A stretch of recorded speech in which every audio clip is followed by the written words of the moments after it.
Hello, good evening. Welcome to my channel. So ബാക്ക്ഗ്രൗണ്ടിൽ ഒരുപാട് പാട്ടൊക്കെ കേൾക്കാം. ഇവിടെ ഒരു അമ്പലത്തിലൊരു ഉത്സവം കഴിഞ്ഞ 7 ദിവസവുമായിട്ട്. അപ്പോൾ ഇവിടെ ഒരു സ്ഥലത്ത് ഇരുന്ന് നമുക്ക് റീഡിങ് എടുക്കാൻ പറ്റാത്തൊരു അവസ്ഥയാണ്. അപ്പം നാളെ കൂടെ ഉണ്ടത്. അത് കഴിയുമ്പോഴത്തേക്കും കറക്റ്റ് സമയത്തിന് ഇടാൻ പറ്റുമെന്ന് ഞാൻ വിചാരിക്കുന്നു. അപ്പം നമുക്ക് ഇന്നത്തെ റീഡിങ് നോക്കാം. റിലേഷൻഷിപ്പ് റീഡിംഗ് ആണ്. അപ്പോൾ ഇതൊരു ജെൻഡർലെസ് റീഡിംഗ് ആണ്, ആർക്ക് വേണമെങ്കിലും കാണാം. അപ്പോൾ നിങ്ങളുടെ ലൈഫ് ഇവൻറ്റ്സുമായിട്ട് ഈ പറയുന്ന കാര്യങ്ങൾ റെസനേറ്റ് ചെയ്യുന്നുണ്ടെങ്കിൽ മാത്രം എടുക്കുക, ഇല്ലെങ്കിൽ വിട്ട് കളയുക. നെഗറ്റീവ് എനർജിയെ ജീവിതത്തിലോട്ട് അട്രാക്റ്റ് ചെയ്യാതിരിക്കുക. ഓക്കെ, അപ്പം നമുക്ക് റീഡിങ്ങിലോട്ട് പോവാം. ആദ്യം തന്നെ നമുക്ക് കിട്ടിയിരിക്കുന്നത് ഒരു ഹാമറാണ്. അപ്പോൾ ഹാമർ എന്ന് വെച്ചാൽ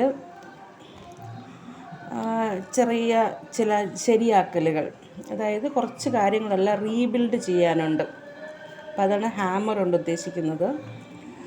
രണ്ടാമത്തെ കാർഡ് കിട്ടിയിരിക്കുന്നത് വെച്ചാൽ ദ ഗോൾഡൻ മിറർ എന്ന് വെച്ചാൽ, ഗോൾഡൻ മിറർ എന്ന് വെച്ചാൽ സെൽഫ് അബ്സോർബ്ഡ് ഒരു നാർസിസ്റ്റ് പേഴ്സണാലിറ്റി നിങ്ങളുടെ ലൈഫിലുണ്ട്. ആളെന്ത് ചെയ്യുന്നു വെച്ചാൽ ലവ് ബോംബിങ് ചെയ്യുവാണ്. ഓക്കെ, മൂന്നാമത്തത് ദ ഗ്രിം റിപ്പർ. ഓക്കെ, അപ്പോൾ ഇതിൻ്റെ മീനിങ് എന്ന് വെച്ചാൽ നിങ്ങളുടെ ജീവിതത്തിൽ കുറച്ച് ചേഞ്ചസ് ഒക്കെ വന്നിട്ട് ഉടനടി ഒരു മാറ്റമാണ്, ഒരു ട്രാൻസ്ഫറിങ്. അതായത് ചില കാര്യങ്ങളൊക്കെ നിങ്ങളുടെ ജീവിതത്തിൽ എൻഡ് ചെയ്യാൻ പോകുന്നു എന്നാണ് ഇതിൻ്റെ മീനിങ്. ചില ഉടച്ച വാക്കലുകൾ, ഓക്കെ, ചില കാര്യങ്ങൾ എൻഡ് ചെയ്തിട്ട് പുതിയ കാര്യങ്ങൾ നിങ്ങളുടെ ജീവിതത്തിൽ തുടങ്ങാൻ പോകുന്നു എന്നാണ് നമുക്ക് ഓറക്കിൾ റിലേഷൻഷിപ്പ് കാർഡ് നമുക്ക് തന്ന റീഡിങ്സ്. ഓക്കെ, അപ്പോൾ ഇനി നമുക്ക് ടാരറ്റ് കാർഡ് എടുത്ത് നോക്കാം.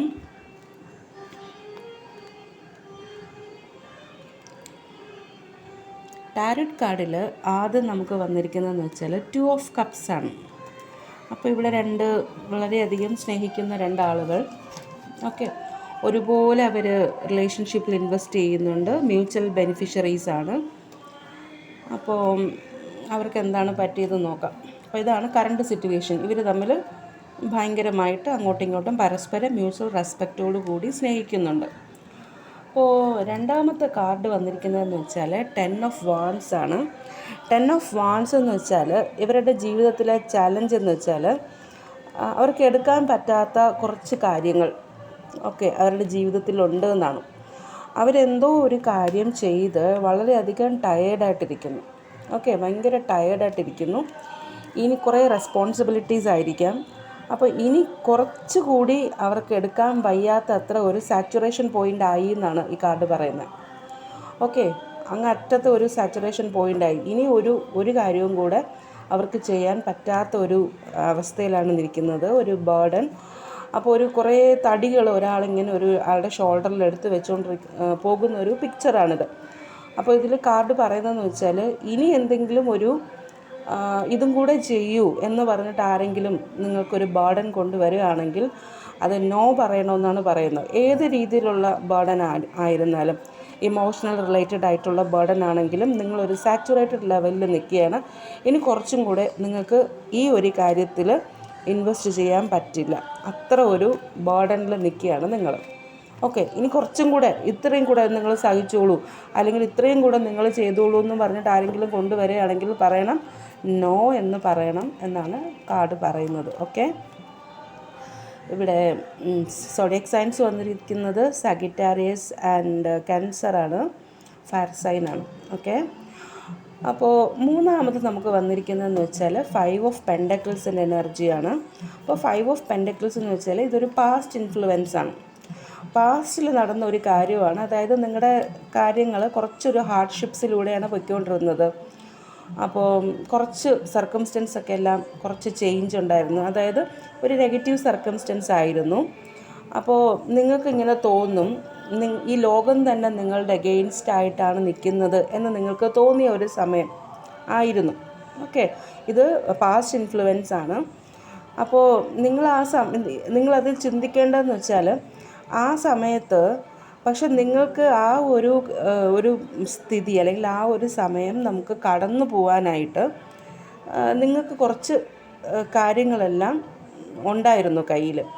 അപ്പോൾ എക്സാമ്പിളായിട്ട് ഈ ഒരു പടത്തിൽ തന്നെ നമുക്ക് നോക്കുമ്പോൾ ഒരു ഏജ്ഡ് ആയിട്ടുള്ളൊരു ലേഡിയും പിന്നെ ഒരു പയ്യനും കൂടെ ഇങ്ങനെ ഒരു ദേവാലയത്തിൻ്റെ അടുത്തൂടെ മഞ്ഞിലൂടെ നടന്നു പോവുകയാണ്.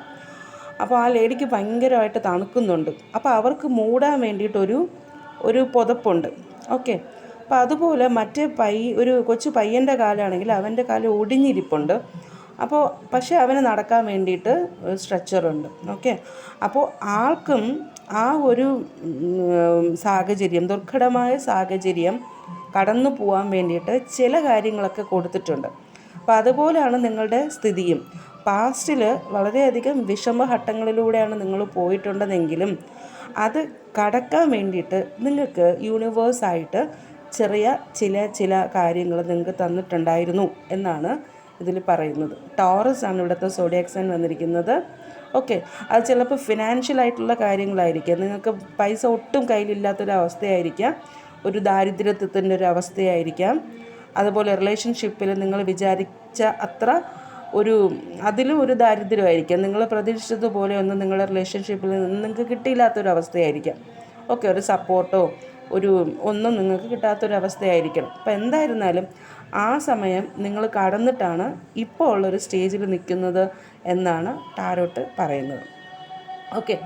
ഫ്യൂച്ചർ ഇൻഫ്ലുവൻസ് എന്താണെന്ന് ചോദിച്ചാൽ, ഫ്യൂച്ചറിൽ ഒരു 8 ഓഫ് സോഡ്സിൻ്റെ ഒരു എനർജി വന്നിട്ടുണ്ട്.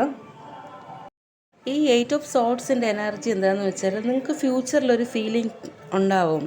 അതായത് ഞാൻ ട്രാപ്ഡാണ്, ഈ ഒരു സാഹചര്യത്തിൽ ഞാൻ ട്രാപ്ഡാണ്, എനിക്കിതിൽ നിന്ന് രക്ഷപ്പെടാൻ പറ്റാത്തൊരവസ്ഥയാണ് എന്നൊക്കെ നിങ്ങൾക്ക് ചിലപ്പോൾ തോന്നും. പക്ഷെ അത് ഒരു നെഗറ്റീവ് തിങ്കിങ് ആണ് നിങ്ങൾക്ക് വേണമെങ്കിൽ ആ ഒരു സാഹചര്യത്തിൽ നിന്നും രക്ഷപ്പെടാൻ പറ്റുമെന്നാണ് പറയുന്നത്. ഓക്കെ.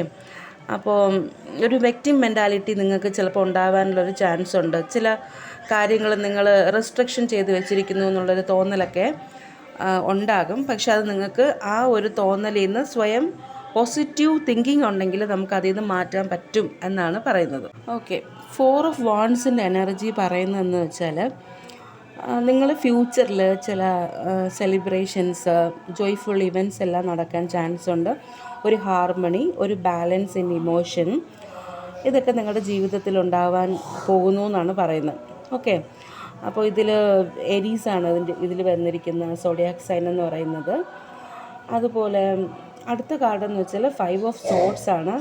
5 ഓഫ് സോഡ്സ് എന്ന് വെച്ചാൽ നിങ്ങളുടെ ഇപ്പോഴത്തെ ഒരു ഫീലിംഗ് എന്ന് വെച്ചാൽ, നിങ്ങൾക്ക് അതുപോലെ നിങ്ങളുടെ പാർട്ട്ണറിനും കുറച്ച് സ്ട്രെസ്ഫുള്ളായിട്ടുള്ളൊരു സമയമാണ് ഇപ്പോൾ കടന്നു പോകുന്നതെന്നാണ് പറയുന്നത്. കുറച്ച് സ്ട്രെസ്ഫുള്ളാണ് രണ്ടുപേരും. ഓക്കെ. അക്വേറീസ് ആണ് ഇവിടുത്തെ സോഡിയാക് സൈൻ വരുന്നത്. കുറച്ച് കോൺഫ്ലിക്റ്റ്, ഓക്കെ, ചില കോമ്പറ്റീഷൻസൊക്കെ നിങ്ങളുടെ ലൈഫിൽ നടക്കുന്നുണ്ട്. അവസാനത്തെ കാർഡെന്ന് വെച്ചാൽ ഏസ് ഓഫ് സോഡ്സ് റിവേഴ്സാണ് വന്നിരിക്കുന്നത്. ഏസ് ഓഫ് സോഡ്സ് റിവേഴ്സ് എന്ന് പറയുമ്പോഴത്തേക്കും ചില കൺഫ്യൂഷൻസ്, ചില ഫെയിലുവേഴ്സ് എല്ലാം നിങ്ങൾക്ക് ഉണ്ടാകാനുള്ളൊരു ചാൻസ് ഉണ്ട്. മെൻ്റൽ ക്ലാരിറ്റി ഇല്ലാത്തൊരവസ്ഥ. ഓക്കെ. ചിലപ്പോൾ ഒരു മെമ്മറി ലോസ് ചിലർക്ക്. ഓക്കെ. നിങ്ങൾ ചില റോങ് ഡിസിഷൻസ് എടുക്കാൻ ചാൻസസ് കാണുന്നു. ഓക്കെ. അപ്പം അത് ശ്രദ്ധിച്ച് ചെയ്യുക. അതായത് ഇന്നർ ക്ലാരിറ്റി ഇല്ലായ്മ, ചില കാര്യങ്ങൾ വീണ്ടും റീതിങ്കിങ്, ഓക്കെ, ഒരു ക്ലൗഡഡ് ജഡ്ജ്മെൻറ്റ്, നിങ്ങളെടുക്കുന്ന ചില കാര്യങ്ങൾ അത് കറക്റ്റായിരിക്കില്ല, അതുകൊണ്ട് സൂക്ഷിച്ചെടുക്കണം എന്നാണ് പറയുന്നത്. മാത്രമല്ല ബോട്ടം ഓഫ് ദ ഡെക്കായിട്ട് നമുക്ക് ഹൈ പ്രീസ്റ്റസ് ആണ് കിട്ടിയിരിക്കുന്നത്. ഹൈ പ്രീസ്റ്റസ് കിട്ടുമ്പോൾ നമുക്ക് മനസ്സിലാവുന്നതെന്ന് വെച്ചാൽ, നിങ്ങൾ ഈ ഒരു സമയത്ത് നിങ്ങളുടെ ഇൻറ്റ്യൂഷനെ ശ്രദ്ധിക്കണമെന്നാണ് പറയുന്നത്. ബാക്കിയുള്ള കാര്യങ്ങളെല്ലാം വിട്ടേക്കൂ, നിങ്ങളുടെ ഇൻറ്റ്യൂഷൻസ് ശ്രദ്ധിക്കണം. ഇൻറ്റ്യൂഷൻസിനെ ബേസ് ചെയ്തിട്ട് നിങ്ങൾ യൂണിവേഴ്സിനെ ട്രസ്റ്റ് ചെയ്തിട്ട് മുന്നോട്ട് പോകണമെന്നാണ് വന്നിരിക്കുന്നത്. അത്രയേ ഉള്ളൂ ഇന്നത്തെ റീഡിംഗ്. താങ്ക്